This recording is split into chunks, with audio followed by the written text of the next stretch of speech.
So if you are learning Japanese, and even if you don't, you probably know sayonara, goodbye.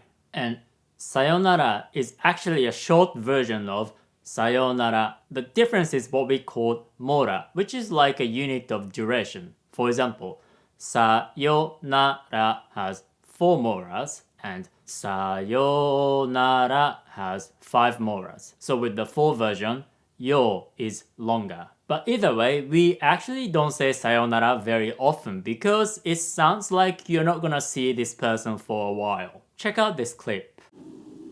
時間よ。行きましょう。じゃあ、さようなら。So this scene takes place before a critical mission where they might fail. So when she said sayonara, it sounds like she might die. That's why after the mission, which was successful, this scene takes place. 別れ際にさよならなんて悲しいこと言うなよ。 So he said, don't say sayonara because it sounds sad.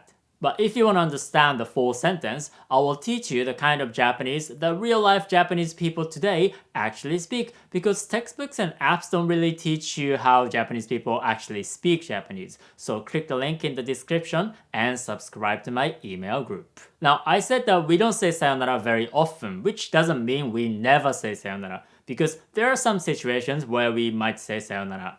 For example, in school, kids actually say sayonara to their teachers. I'm gonna show you a clip.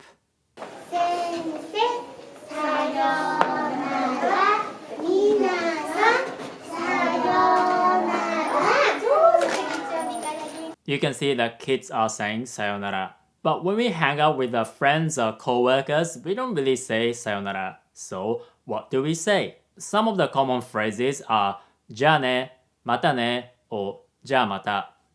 I'm gonna show you some examples. 行ってきます。行ってきます。じゃあね。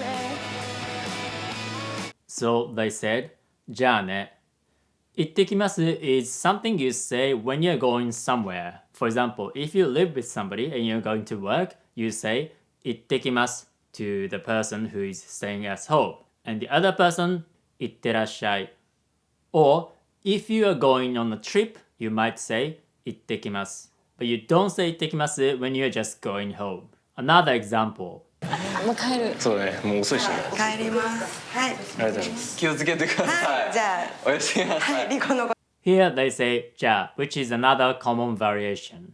They also said おやすみなさい, good night, which we sometimes say when we hang out at night and go home. A friendlier version of おやすみなさい is おやすみ, which we often say to our friends. Another example. また今度。また帰っちゃう。ありがとうございました。ありがとうございました。バイバイ。ありがとうございます。面白いね。Here they said a lot of things. じゃあまた is another example. また今度 is something like see you again. お疲れした is kind of an incomplete version of お疲れ様でした, which I will explain later because it's very common. ありがとうございました means thank you. And interestingly, the guy said さよならっす, which is kind of an informal version of さよなら. So yes, we do sometimes say sayonara, but as you can see, that's not something we say all the time. And another guy also said bye bye, which is also fairly common. So there's many variations, and I found yet another variation. 頑張ってね、本当に。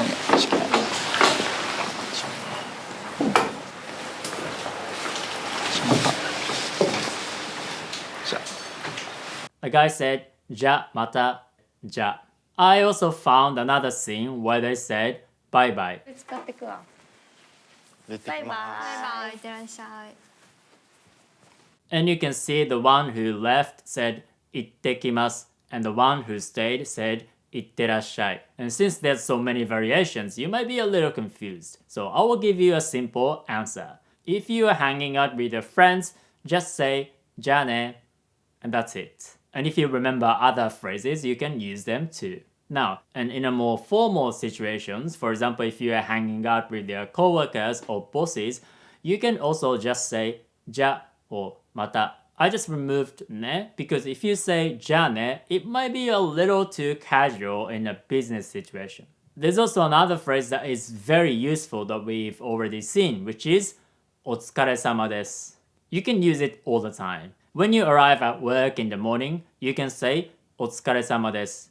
When you see your coworker during the day, you can also say お疲れ様です. And when you leave, you can also say お疲れ様です. So this is very useful. I'll give you some examples. お疲れ様でした They said お疲れ様でした, which is just the past form of お疲れ様です.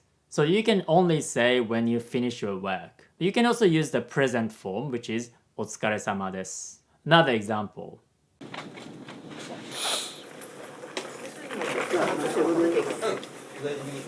So they said お疲れ様です. And there's a new phrase, which is お大事に, which means something like take care. Now, お大事に is something you often use when somebody is sick. For example, if you see a doctor, they typically say お大事に take care to you. But when they're not sick, you can say お気をつけて, which also means take care, but take care as in take care when you go home. Because who knows, a bunch of maids from another maid cafe might attack you. A more friendlier version of this is 気をつけて, which you can say to your friends. I actually say 気をつけて quite often, especially to a girl because somebody might ask you to become a magical girl, which you should never accept. So you can start learning these phrases when you learn Japanese with me because I will teach you the kind of Japanese the real life Japanese people today actually speak because textbooks and apps teach you unnatural, outdated Japanese. So click the link and subscribe to my email group, Japanese with Yuta.